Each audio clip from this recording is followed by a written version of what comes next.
Locked up but not let out on time. That's what attorneys say happened to thousands of people in Louisville's jail. In this WDRB investigation, Monica Harkins and Jason Riley show us how the people who were kept too long are now trying to fight back.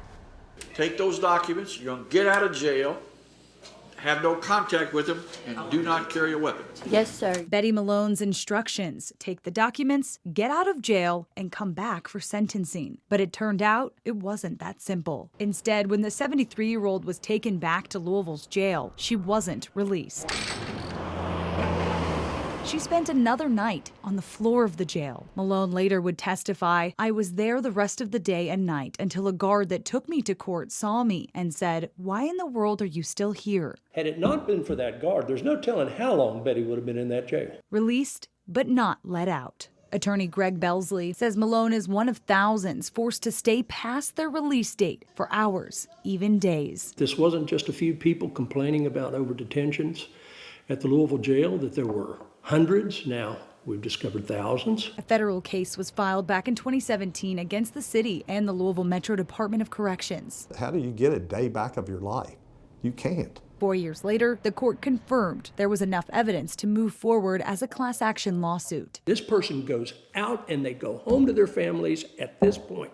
And the government screwed that up. Then the city hired Analytic Focus for about $2 million to find out how many people and for how long they were over-detained. During the 7-year period between 2016 and 2022, Analytic Focus found 6,865 inmates were over-detained. In violation of their fundamental constitutional right to be released from jail when they were supposed to. When some information wasn't available, statistical formulas were used. Now the plaintiff's attorney says the data is unreliable and have called for the city to start over and pay someone new. What's been going on for the last 2 years is an attempt to, one way or another, and through now this statistical manipulative rate of error, to artificially reduce the size of the class and artificially reduce what the city should pay the people it's harmed.